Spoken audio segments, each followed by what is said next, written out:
Bom dia, pessoal. Tudo bem com vocês? Hoje é sexta-feira, 19 de novembro, e sexta-feira é o dia de tomar o nosso café. Hoje frio em Caxias, um bom dia para tomar também um vinho, né? Mas mais à noite ali a gente se abastece da uva, né? Bueno, meu nome é Edson Borowski, sou servidor da Justiça Eleitoral, concursado, muito importante isso nesses dias atuais. Sou economista, bacharel em Direito, especialista em Gestão Pública e especialista também em Direito Eleitoral. E autor desses dois livrinhos aqui, ó, As Fake News e o Discurso de Ódio nas Eleições de 2018, e mais recentemente, agora em novembro, lançando também o Sistema Político Eleitoral do Uruguai a partir das viagens de observação para as eleições de 2019 naquele país vizinho.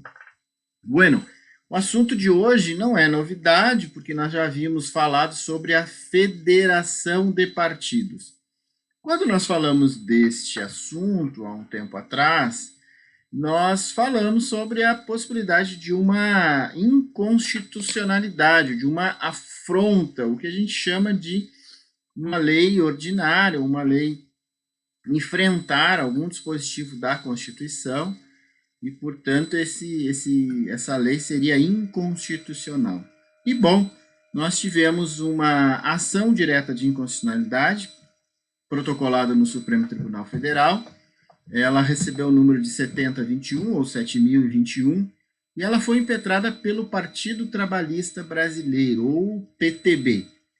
E os argumentos, nós já havíamos falado um pouco sobre isso, mas vamos falar hoje, dar uma retomada, né, sobre o que é a federação, tanto do ponto de vista político quanto do ponto de vista jurídico. Vamos começar primeiro pela revisão da lei que eu vou mostrar aqui para vocês. Então, a lei 14.208, lembram que ela foi aprovada pelo Senado em 2015, depois a Câmara levou 6 anos para aprovar em 2021, já numa nova composição constitucional, numa nova ordem constitucional. Não volta para o Senado, inclusive isso é objeto de uma questão processual alegada pelo PTB, porque efetivamente a análise que o Senado fez em 2015 era sobre um contexto da Constituição que ainda era permitido as coligações partidárias. Já em 2021, nós tivemos uma nova conjuntura, porque em 2017 a emenda constitucional 97 acaba com as coligações partidárias. Então, tem um certo sentido nessa lógica de uma reanálise pelo Senado diante da mudança de conjuntura da Constituição. Mas aqui está, então, a alteração na Lei 9.504, que é a nossa Lei das Eleições. E ela diz aqui, no artigo 6, sexto A, o direito eleitoral, nas leis eleitorais, tem sempre esses A, B, C, D, tem sempre letras nos artigos, é uma coisa bem interessante. Então, essa lei incluiu o artigo 6º A, dizendo que aplica-se à federação de partidos tudo o que for relacionado aos partidos políticos, equipara na prática aos partidos políticos, inclusive no que diz respeito à escolha e registro de candidaturas para as eleições majoritárias e proporcionais, todos os outros processos dos partidos. Então inclui o artigo 11A na Lei 9.096, que nós vamos olhar agora. Então, esse artigo 11A é efetivamente o que cria a Federação dos Partidos, e esse artigo é na Lei 9.096, que é a Lei Orgânica dos Partidos Políticos. Então, diz ali, né, no artigo 11A, 2 ou mais partidos poderão reunir-se em federação.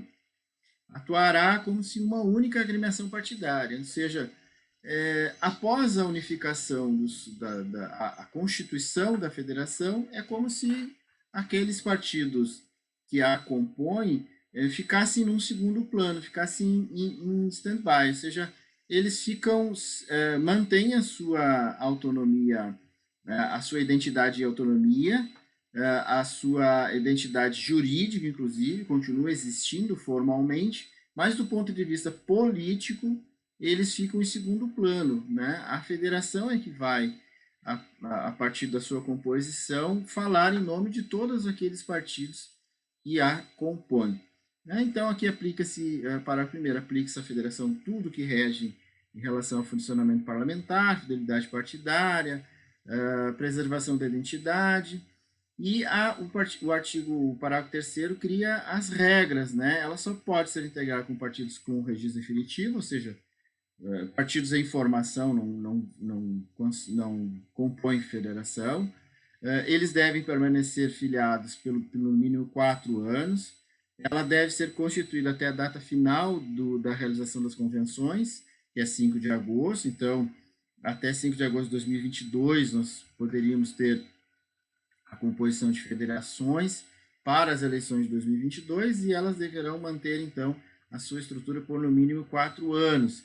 E aqui uma grande questão, ela terá abrangência nacional. Gente, isso aqui é muito importante.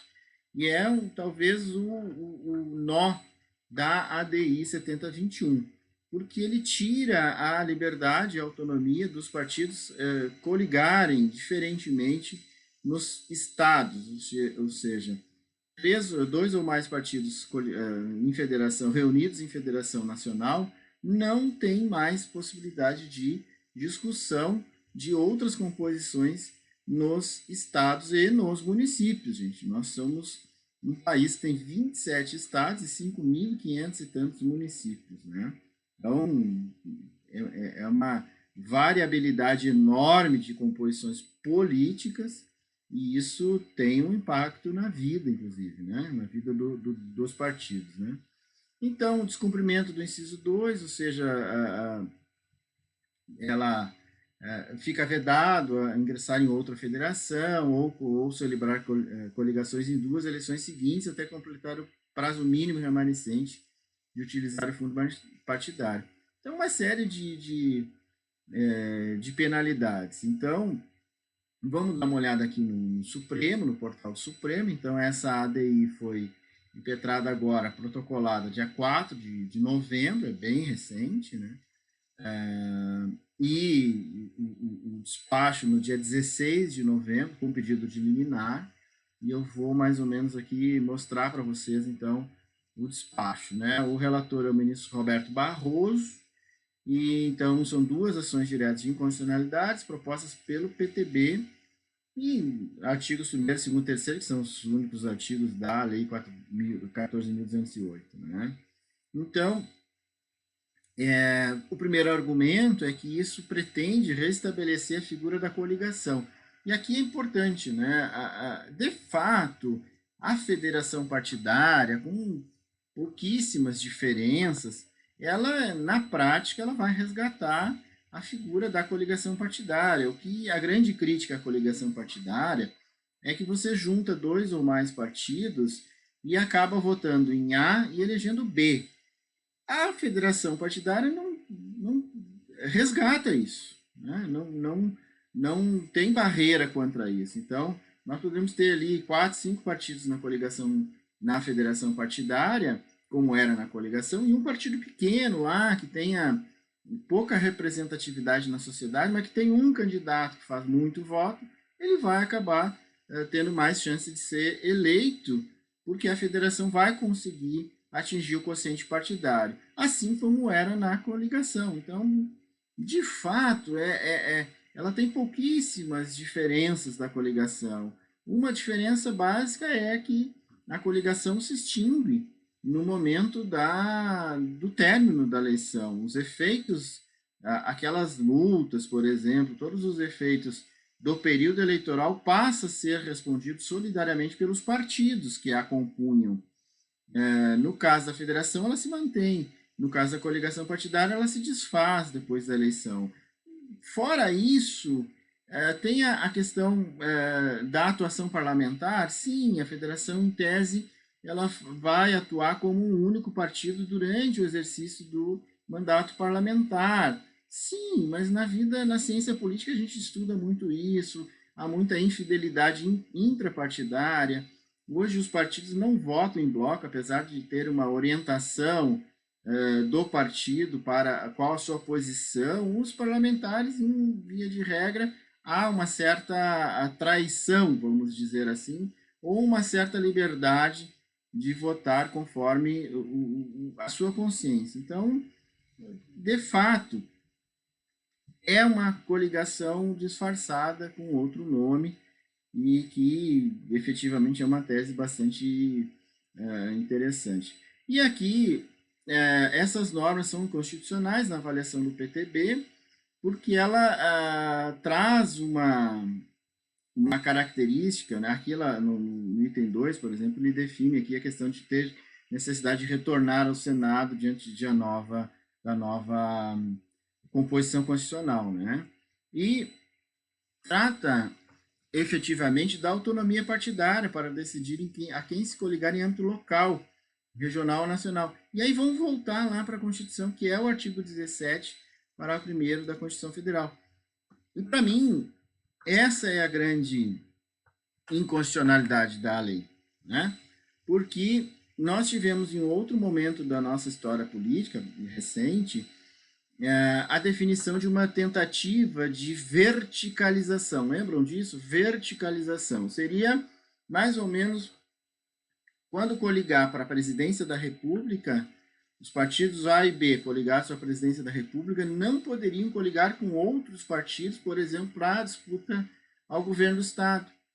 Isso se chama verticalização, vinculação entre candidaturas de âmbito nacional, estadual, distrital ou municipal. Então, isso foi alterado depois pela Emenda Constitucional 52 em 2006, justamente por uma decisão, após uma decisão judicial que exigia essa vinculação. Então, se alterou a Constituição, porque a redação original não havia explicitamente essa previsão, e depois esse texto foi mantido na redação da Emenda Constitucional número 97 de 2017, e retira, então, a figura das coligações nas eleições proporcionais e mantém. Ou seja, aqui, para mim, na minha avaliação, é a grande dificuldade da federação partidária. E aí vamos combinar, né? Nós que conhecemos um pouco da nossa vida política, sabemos que há uma grande dificuldade de trazer para os estados, os municípios, a mesma composição nacional. Então, o partido A e B coligado em nível nacional, dificilmente vai ter a mesma composição ou a mesma coligação nos 27 estados. Né? Dificilmente. Ou ele vai atuar isoladamente, no caso das coligações para eleições majoritárias, ou ele não vai poder se coligar. No caso das federações, a mesma coisa.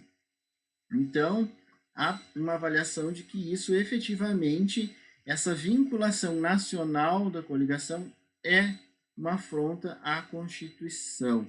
Como é que está isso hoje no Supremo? O ministro Barroso determinou a intimação, então, da presidência, Senado Federal, Câmara, e para a manifestação antes da expedição de uma decisão liminar. Obviamente que isso ainda vai demorar, o prazo para a manifestação é 5 dias, pode o ministro Barroso conceder uma liminar suspendendo a lei, pode não conceder a liminar e a lei continuar vigorando, e depois o pleno vai definir, vai decidir se é inconstitucional ou não. E aqui, do ponto de vista da ciência política, né, vamos tratar aqui, nós já temos algumas rumores, algumas conversas. Então, nós temos aqui desde o Centrão, esquerda e terceira via, já conversando, e eu tenho uma avaliação política que é quase impossível do ponto de vista político, né? Fazendo uma análise jurídica, ela já tem essa dificuldade de enquadramento na Constituição. Na minha avaliação, salvo melhor juízo, né? O direito sempre tem a sua capacidade de interpretação das normas, e o Supremo faz isso do ponto de vista da Constituição. Eu tenho uma avaliação pessoal de que é inconstitucional, né? mas do ponto de vista político, ela também existe uma dificuldade muito grande, né? Então, aqui há rumores que o Centrão, ali, PP, PL, republicanos, dentro do Centrão, né, aí difícil, esses partidos não costumam coligar, por exemplo, o PL agora é o partido, por exemplo, provavelmente o partido que o presidente Bolsonaro irá se filiar, mas a grande dificuldade do PL é que, por exemplo, em alguns estados eles apoiam, na maioria dos estados eles apoiam opositores ao presidente. Então vejo como é difícil hoje no Brasil, um país com 27 estados, com uma gama de municípios enorme, ter um partido que componha um quadro ideológico mais unitário, né? Depois um outro setor, PCdoB, tenta criar em relação à esquerda, tentando unificar aí com PSB e PSOL.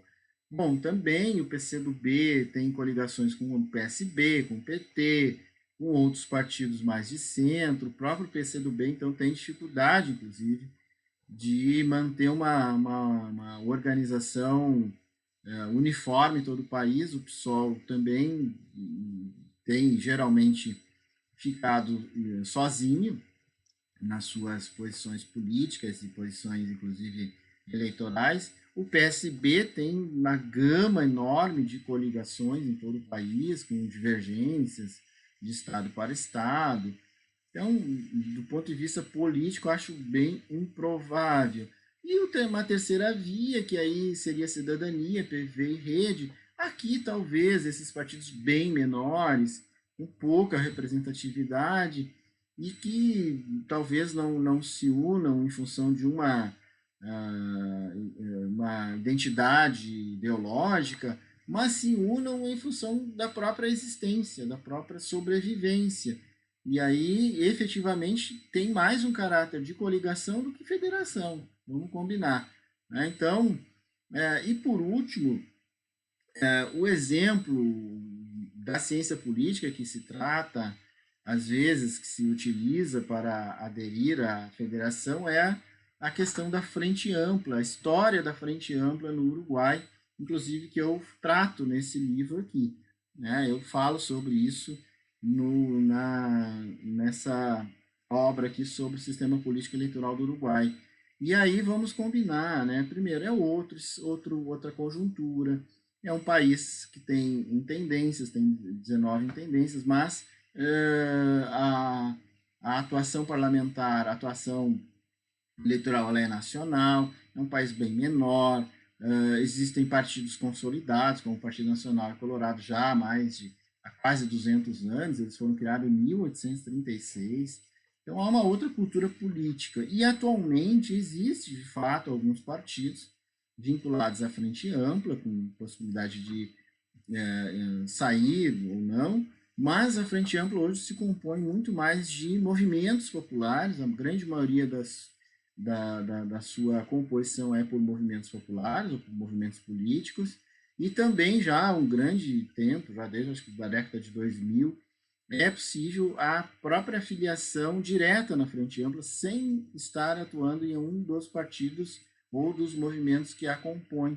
E também outra questão muito importante, e para mim a definição da ciência política de uma federação, da diferença da federação que o Brasil tenta implantar do que o Uruguai implanta, é o sistema de lista fechada e de listas, né? Então, mesmo que a Frente Ampla reúna em mais de 20 movimentos, ela apresenta listas diferentes. O Partido Socialista Uruguaio apresenta a sua lista, o MPP apresenta, que é o do ex-presidente Mujica, apresenta a sua lista. Então, o eleitor, quando vai votar, ele sabe em qual lista ele está votando. Então, do ponto de vista político, ela é bem diferente e é difícil comparar experiências desse nível.